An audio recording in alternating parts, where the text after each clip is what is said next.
सोचिए अगर ब्रह्मांड के सारे रहस्यों को समझने की कोई एक चाबी हो, एक सीक्रेट की, जो किसी बहुत पुरानी और रहस्यमयी किताब में छिपी हो। आज हम एक ऐसी ही किताब, अ ट्रीटीज ऑन कॉस्मिक फायर की दुनिया में गोता लगा रहे हैं। देखिए, ये कोई मामूली किताब नहीं है, बल्कि ये तो सच का, हमारी पूरी असलियत का एक नक्शा है। और चलिए, साथ मिलकर इसके सबसे गहरे राजों को समझने की कोशिश करते हैं। ये कहानी एक रहस्य से शुरू होती है। इस किताब को लिखा किसने है? हम उन्हें सिर्फ द तिबेटन के नाम से जानते हैं। जैसा कि इस कोट में साफ है, उनकी पहचान जानबूझकर छिपाई गई है। और इसके पीछे एक मैसेज है, लिखने वाले पर ध्यान मत दो, जो ज्ञान दिया जा रहा है उस पर ध्यान दो। तो इस पूरे ब्रह्मांड की बुनियाद क्या है? इस किताब के मुताबिक हर चीज 3 तरह की अग्नि या फायर से बनी है। इनको आप 3 बेसिक तरह की एनर्जी समझ सकते हैं। पहली है इलेक्ट्रिक फायर, ये है शुद्ध आत्मा या कह लीजिए इच्छा शक्ति। दूसरी है सोलर फायर, ये है चेतना, वो चिंगारी जो महसूस करती है, जो जानती है। और तीसरी है फायर बाय फ्रिक्शन, ये है हमारा भौतिक पदार्थ, वो सब कुछ जिसे हम छू सकते हैं, देख सकते हैं। और बस इन्हीं तीनों के कॉस्मिक डांस से हर चीज बनती है। अब ये सब सुनने में बहुत बड़ा और कॉम्प्लेक्स लग रहा है ना? तो फिर हम इसे समझना शुरू कहाँ से करें? दिलचस्प बात यह है कि ये किताब हमें एक बहुत ही हैरान करने वाला स्टार्टिंग पॉइंट देती है, खुद से। ये कहती है कि अगर ब्रह्मांड को समझना है तो पहले इंसान को समझना होगा, क्योंकि हम सब एक छोटे लूप में पूरा ब्रह्मांड है। तो चलिए इसे थोड़ा और समझते हैं। इस फिलॉसफी के हिसाब से हम सिर्फ ये शरीर नहीं है, हम एनर्जी की कई परतों से बने हैं। इस स्लाइड को देखिए। सबसे ऊपर है मोनाडिक रे, ये हमारी सबसे शुद्ध, सबसे ऊंची मैं है, वो दिव्य चिंगारी। फिर आती है इगोइक रे, जिसे हम अपनी आत्मा कह सकते हैं, जो जन्मों जन्मों तक हमारे साथ रहती है। और आखिर में है पर्सनैलिटी रे, वो है हम यहाँ अभी, हमारी रोजमर्रा की चेतना। और ये जो पैटर्न है ना, ये छोटे में पूरा ब्रह्मांड वाला आइडिया, ये हर जगह लागू होता है, सिर्फ हम पर नहीं। चलिए थोड़ा और करीब से देखते हैं, पदार्थ के सबसे छोटे कण तक, एक एटम। इस नजरिए से एक एटम भी कोई बेजान चीज नहीं है, ये तो एनर्जी का एक घूमता हुआ भंवर, अपने आप में एक छोटा सा सोलर सिस्टम, एक जीती जागती इकाई। तो ये सब कुछ आपस में जुड़ता कैसे है? इंसान, एटम, पूरा यूनिवर्स। इसके लिए एक सुनहरा नियम है, एक मास्टर की, जो हर ताला खोल देती है। और अब हम उसी के बारे में बात करने वाले हैं। ये रहा, यही है इस पूरी सोच का निचोड़, द लॉ ऑफ कॉरेस्पॉन्डेंस या अनुरूपता का नियम।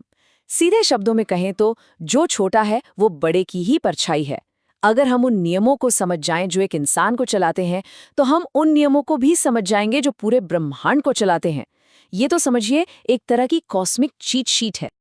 और यहाँ ये नियम काम करता हुआ दिखता है। इस स्लाइड को देखिए।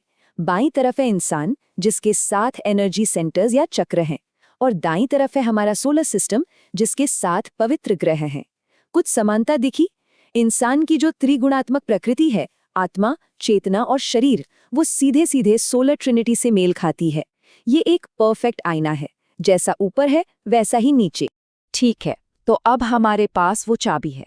अब चलिए जूम आउट करते हैं।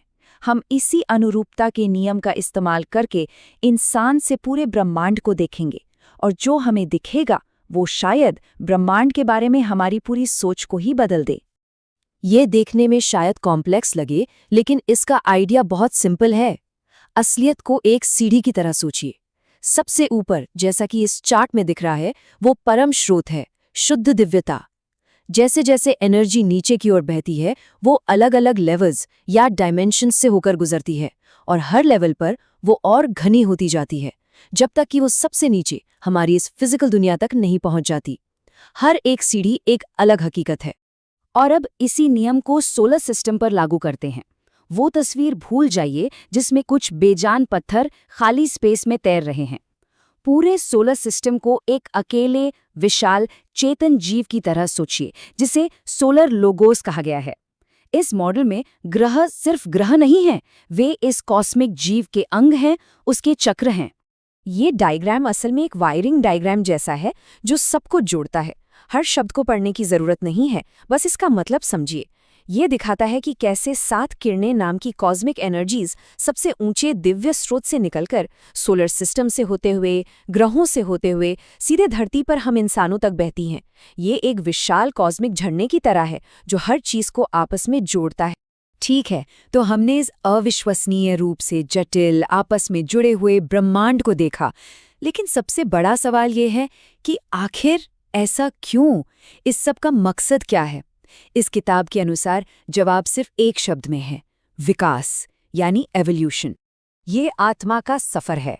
आत्मा को एक महान मिशन पर निकला हुआ समझिए। जैसा यहाँ दिखाया गया है, वो अनुभव इकट्ठा करने के लिए सैकड़ों बार जन्म लेती है। हर जीवन के साथ वो सीखती है, बड़ी होती है और आध्यात्मिक महारत के अलग अलग पड़ावों से गुजरती है, जिन्हें दीक्षा कहा जाता है।